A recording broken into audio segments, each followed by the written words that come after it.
प्रदर्शन आपणासमोर प्रस्तुत करावे अशी मी त्यांना विनंती करतो.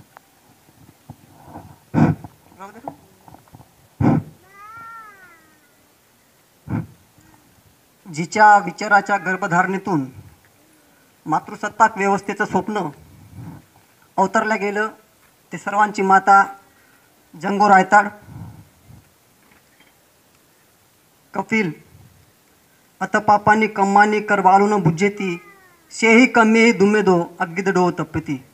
अखिल विश्वाला शांतीचा आणि भारताला क्रांतीचा संदेश देणारा, विश्वातील समग्र क्रांत्या ज्यांच्या अंतरंगातून निर्माण झाल्यात ते मानवमुक्ती लढ्याचा उद्गाता, विश्वमार्गदाता, विश्वकर्म सिद्धांताचा जनक, विश्वातील सर्वश्रेष्ठ भूमिपुत्र सिद्धार्थ बुद्ध.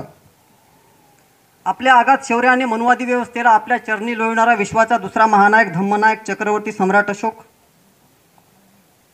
पोती पडी पडी जग मुवा पंडित भयानक होय, ढाई आखर प्रेम के पडे सो पंडित होय. या बुद्धाच्या प्रेमाला, ममतेला, करुणेला, समतेला ज्यांनी आपल्या दोह्यातून पुनर्जीवित केलं ते इतिहासातील धर्मनिरपेक्षतेचा महानायक संत कबीर. सकल संत शिरोमणी संतश्रेष्ठ नामदेव महाराज. बोले तैसा चाले त्याची वंदावी पावलेच्या तत्त्वज्ञानानं जीवनभर वारकरी संप्रदायाच्या माध्यमातून मनुवादी व्यवस्थेच्या विरोधामध्ये आपलं आंदोलन उभं करणारे संतश्रेष्ठ जगद्गुरू तुकोबाराय. प्रखर परिवर्तनवादी रंजला गांजल्याची राजमाता मासाहेब आईसाहेब बिजाऊ. शूद्रांच्या हातामध्ये नंग्या तलवारी देऊन मनुस्मृतीचा कायदा मोडणारे, संपूर्ण मराठशाहीची अस्मिता जागृत करणारं उभ्या महाराष्ट्राचा हृदयदैवत युगंधर छत्रपती शिवाजी महाराज. बुद्धभूषणम हा ग्रंथ लिहून बुद्धाला मानवंदना देणारा बहुजनांचा आद्य लेखक महाप्रतापी प्रतापशाली राजे संभाजी.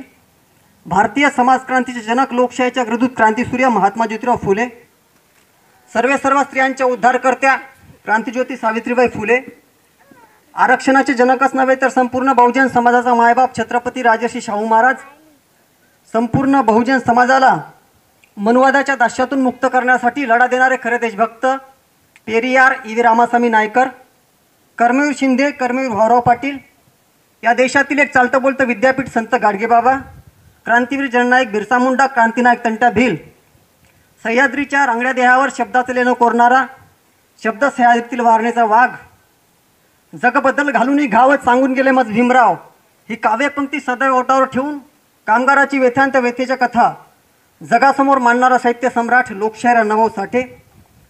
रणरागिनी अहिल्याबाई होळकर, माता रमाई, माता भीमाई, माता यशोधरा, माता फातिमा अभिषेक.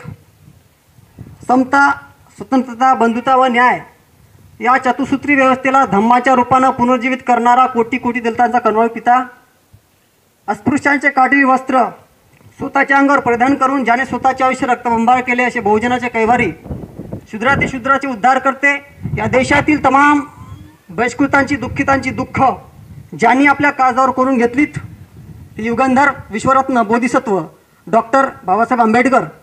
तसेच ज्या ज्या महामानवांनी तुम्हा आम्हासाठी आयुष्याचं रणकंदन केलं, आपलं आयुष्य वेचलं, त्या सर्व महानायकाला सर्वप्रथम अभिवादन करतो. तद्वतच आज वैशाख पौर्णिमा म्हणजे बुद्ध जयंतीचा औचित्य साधून दीपस्तंभ बौद्ध संस्थेच्या वतीनं हा कार्यक्रम येथे आयोजन करण्यात येत आहे. त्या दीपस्तंभ बौद्ध संस्थाचे अध्यक्ष बेनले सर, मंचावर उपस्थित मुन साहेब आणि सर्व उपस्थित धम्मबंधू आणि भगिनी. मित्र हो, मला वाटत नाही की तुम्हाला काही वेगळं सांगायची गरज आहे, कारण तुमच्यामध्ये जे विचार आहे मी तुमच्यापासूनच शिकलो. परंतु सगळ्यांना माहीत आहे धर्मामध्ये काय आहे आणि बुद्धांनी काय सांगितलं. आणि बेनले सर आपल्याला सांगणारच आहे या वैशाख पौर्णिमेचं महत्त्व. परंतु आपण किती दिवस हेच सांगत राहायचं, कारण एक बुद्धाचा अनेकांगी बुद्धाचं कार्य आहे. परंतु आपण एकांगच नेहमी काय सांगावं. आणि आपण भगवान बुद्धाला का बरं आयडियल मानतो, का मानतो, काय त्यांना ज्ञान प्राप्त झालं म्हणून आपण आदर्श मानतो, काय आपले महापुरुष आहे ते म्हणजे त्यांना ज्ञान प्राप्त झालं, त्यांनी निर्वाण प्राप्त केलं म्हणून मानतो? नाही. कारण कुणाला निर्वाण प्राप्त झालं, कुणाला ज्ञान प्राप्त झालं याला काही किंमत नाही. आपण इथून जात असताना आपण लोकांसाठी काय सोडून जातो याला महत्त्व असतं. आणि भगवान बुद्धांनी आपल्यासाठी काय सोडलं हे महत्त्वाचा मुद्दा आहे. आणि त्या अनुषंगानेच मी हा विषय ते घेणार आहोत. परंतु बऱ्याच लोकांना वाटतं की विषय मांडावा की मांडू नये. कारण भगवान बुद्धाला सुद्धा ज्ञान प्राप्त झाल्यावर वाटलं होतं की आपण हा जो आपल्याला ज्ञान प्राप्त झाला आहे ते सांगावं की सांगू नये, कारण संभ्रमामध्ये होते ते. तसंच बुद्धाचं जे ओरिजिनल टीचिंग आहे ते मांडत असताना बऱ्याच लोकांना प्रश्न पडतो की मांडावं की मांडू नये. कारण बऱ्याच लोकांच्या भावना दुखतील असं वाटतं. कारण आपण ज्या परिसरामध्ये राहतो त्या परिसरामध्ये बाकीचे सुद्धा लोक असतात आणि आपल्याला वाटतं मग आपण जर बुद्धाचं खरं आंदोलन सांगितलं तर उद्या आपल्याला त्याच्या घरी जावं लागते आणि ते म्हणून काय राजे हो तुम्ही असं बोलता, बरोबर आहे. परंतु या महाराष्ट्राची माझी नाळ जुळली आहे. मी बोलताना नेहमी सांगत असतो की या महाराष्ट्राची माझी नाळ जुळली आहे आणि महाराष्ट्रातील तमाम संतांनी सांगितलंय, काय सांगितलं की आपल्याशी जे जे ठावे ते इतराशी सांगावे, शहाणे करून सोडावे सकळ जन. आणि इतरांच्या भावना दुखू नये म्हणून काय आपण सत्य मांडू नये. कारण तुकोबाराय म्हणतात सत्य असत्याशी मन केले ग्वाही नाही जुमानले बहुमता. म्हणजे बहुमतासमोर सुद्धा सत्य मांडलं पाहिजे. म्हणजे बहुमत आहे म्हणजे आपण काय सत्य मांडू नये. आणि आपल्या लोकांचं हेच होतं की आपल्याला वाटते काय सत्य मांडल्यानं आपण प्रॉब्लेममध्ये येऊ म्हणून कोणीच बोलला तयार नाही. परंतु आज गरज आहे ती धर्माची समीक्षा करायची. कारण आपण 50-60 वर्ष झाले धर्मांतर करून, परंतु आपण समीक्षा केली पाहिजे की या देशामध्ये आपल्यासोबत ही शासक जात कशी व्यवहार करते हे आपल्याला माहीत असलं पाहिजे आणि याची कुठेतरी समीक्षा झाली पाहिजे. बघा, लहान मूल जेव्हा आजारी पडते तेव्हा त्याची आई नाक दाबून ते औषध तोंडात टाकत असते. कारण ती जाणत असते की या औषधाने माझा मुलगा जो आजारी आहे तो दुरुस्त होणार आहे, बरोबर आहे. म्हणून सत्य जे आहे कडू असलं तरी आपण ते पाजलं पाहिजे. कारण जर आपण वरवरचं बोलत राहिलो तर जे आपल्याला बुद्धांचं आंदोलन आहे ते कधीच कळणार नाही. कारण बुद्ध हे सामाजिक क्रांतीचे जनक आहे. आपण बुद्धाला धार्मिक दृष्टिकोनातून पाहतो. आपल्याला वाटतं कोणता धार्मिक माणूस असेल तो सामाजिक क्रांतीचा जनक आहे तो, आणि त्याने या देशामध्ये सामाजिक, धार्मिक आणि राजकीय क्रांती केली. परंतु त्या सामाजिक, धार्मिक, राजकीय क्रांतीला सांगत असताना या देशामध्ये एक विशिष्ट वर्ग आहे ज्याच्या विरोधामध्ये बुद्धांच्या भिक्खू संघाने क्रांती केली होती आणि त्यांना शिक्षासुद्धा मिळाली. कारण या देशामध्ये बुद्धिस्ट भिक्खूंची सामूहिक नरसंहार झाला. बुद्धिस्ट भिक्खूंना सामूहिक कापण्यात आलं, जिवंत जाळण्यात आलं, सगळ्यांना माहीत आहे. परंतु आपण घाबरतो, आपल्याला वाटते की कोणीतरी ऐकत असेल. कारण या देशामध्ये या देशामध्ये क्रांती आणि प्रतिक्रांतीचा इतिहास आहे. बाबासाहेब नेहमी म्हणायचे की या देशामध्ये क्रांती आणि प्रतिक्रांतीचा इतिहास रचला गेला आहे. म्हणून त्या दृष्टिकोनातून बुद्धाचे विचारसुद्धा सांगणं जरुरीचे आहे. बाबासाहेबांनी रानडे, गांधी आणि जिना या त्यांच्या ग्रंथामध्ये मॅजिनीचे वाक्य टाकले. जोसेफ मॅजिनी हा पाश्चिमात्य विचारवंत आहे. त्याचं वाक्य आहे, मी त्याचं वाक्य सांगतो. जगाने त्या वाक्याला स्वीकारलं आणि सांगितलं की बरोबर आहे. मॅजिनी जो म्हणतो तो बरोबर आहे. मॅजिनीचं वाक्य आहे, you can kill great man but you can not kill great man ideas. तुम्ही महामानवाला ठार मारू शकता परंतु त्यांचे विचार नष्ट करू शकत नाही, बरोबर आहे. आता सगळ्यांनाच वाटते बरोबर आहे. तुम्ही महामानवाला ठार मारू शकता परंतु त्यांचे विचार नष्ट करू शकत नाही. तुम्हालाही वाटलं बरोबर आहे, बरोबर आहे. तुम्हाला आपल्याला जसं वाटलं तसं जगातला सगळ्यांनाच वाटलं बरोबर आहे. कारण ज्याप्रमाणे तुम्ही महामानवाला ठार मारू शकता परंतु विचार नष्ट करू शकत नाही असं आपण म्हणतो. परंतु मॅजिनीच्या वाक्याला बाबासाहेबांनी काउंटर केलं. बाबासाहेब म्हणतात, you can kill great man as well as you can kill great man ideas. ज्याप्रमाणे तुम्ही एखाद्या महामानवाला ठार मारू शकता त्याचप्रमाणे त्याचे विचारही नष्ट होऊ शकते. जर विचाराचा काफिला पुढे घेऊन जाणारा सच्चा अन्वयी उपस्थित नसला तर विचारही नष्ट होते. तुम्हाला मिलिंद प्रश्न नावाचा ग्रंथ माहीत असेल. त्यामध्ये मिलिंद आणि नागसेन भंतेमध्ये चर्चा आहे. मिलिंद राजांनी त्यांना प्रश्न विचारला की धम्माला ग्लानी का येते, धर्म किंवा कुठलेही तत्वज्ञान, फिलॉसॉफी नष्ट का होते. तर नागसेनने 3 उत्तर दिले. ते म्हणले जर एखाद्या धर्माचे एखाद्या धम्माचे अनुयायी उपस्थित नसतील, प्रचारक उपस्थित नसतील, तरी धम्माचा लोप होतो. दुसरं कारण सांगितलं, एखादा धम्म खूप कठीण असेल, एखादा विचार खूप कठीण असेल, लोकांना ते समजत नसेल, तरी तो नष्ट होतो. तिसरं कारण सांगितलं, जर एखाद्या धर्मामध्ये एखाद्या धम्मामध्ये जर वादविवाद करणारे लोक जर उपस्थित असतील, तरी धम्म नष्ट होतो. आज आपल्या देशामध्ये काय धम्माबद्दल कुठे चर्चा होते? नाही. कारण आपल्याला असं वाटते की आपण कशाला हे करायचं, मी कशाला हे करू. म्हणजे प्रत्येकाला वाटते की क्रांतिकारक जन्माला पाहिजे, परंतु शेजारी, कारण तो फासावर गेला तर प्रॉब्लेम मला होईल ना. म्हणून कोणालाही वाटते की आपण कशाला फंदात पडायचं.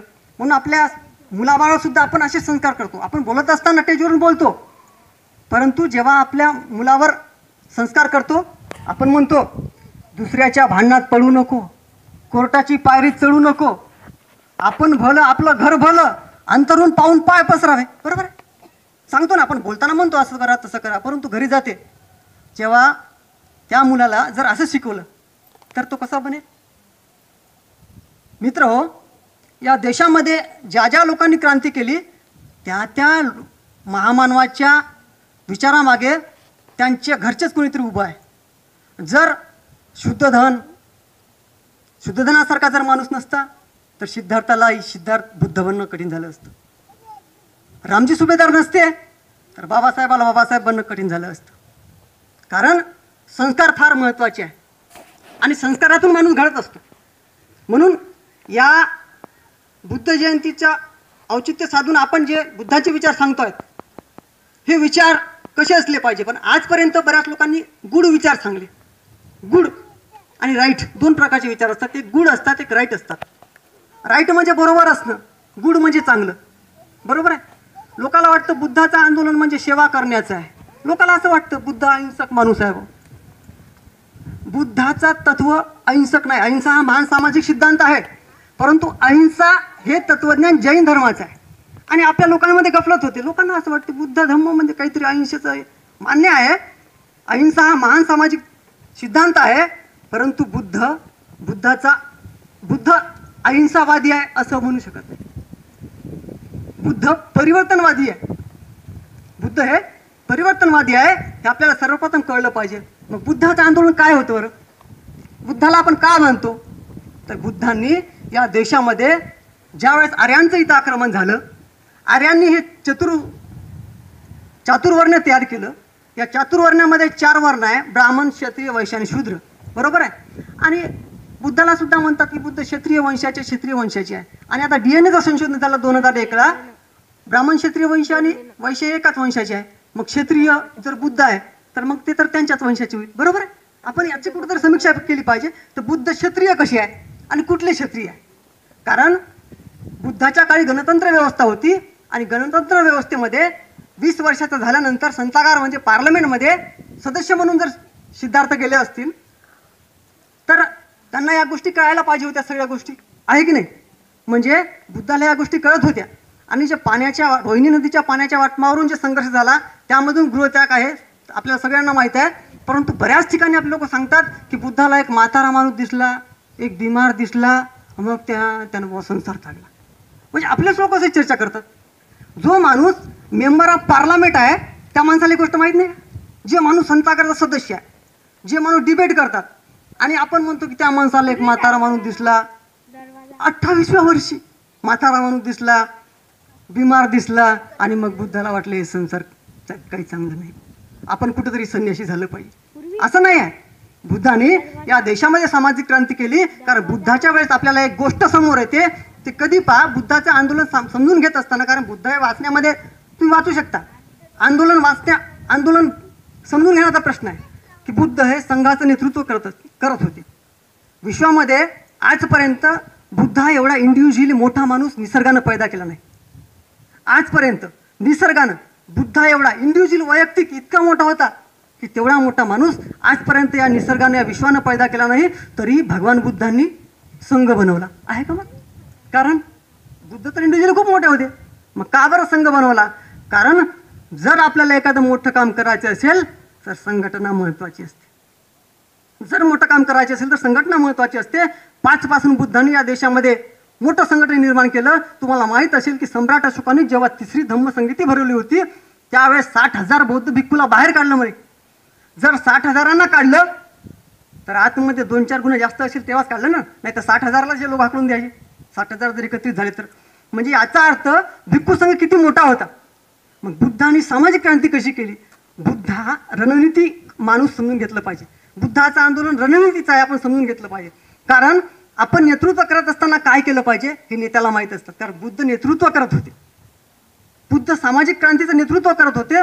जेव्हा बुद्धांनी नजर टाकली त्या वर्णव्यवस्थेमध्ये त्यांना शूद्र दिसला आणि शूद्रांना कुठलाही अधिकार नव्हतं. शस्त्र धारण करण्याचा अधिकार नाही, संपत्ती धारण करण्याचा अधिकार नाही, शिक्षणाचा अधिकार नाही. मग बुद्धांनी काय केलं? बुद्धांनी पाहिलं डुकरी नस. मग त्या काळी काय होत होतं? जे वैदिक धर्मव्यवस्थेचे लोक आहे ते पशुहिंसा करत होते. बुद्धांनी त्याच्या धर्मामध्ये आहे, परंतु वाचण्याचा एक प्रकार आहे. बरं, आपण कशा पद्धतीने वाचतो? एक पशुहिंसा करत होते. बुद्धांनी या मुद्द्याला आपल्या आंदोलनाचा मुद्दा बनवला. बघा, पशुहिंसेला आपल्या आंदोलनाचा मुद्दा बनवला. आणि जे पीडित लोक होते, ज्यांचे पशु, ज्यांचे जनावरं अग्नीमध्ये यहुते ते देत होते, आहुती देत होते आणि ते यज्ञसंस्कार करत होते, ज्यांचे जनावरं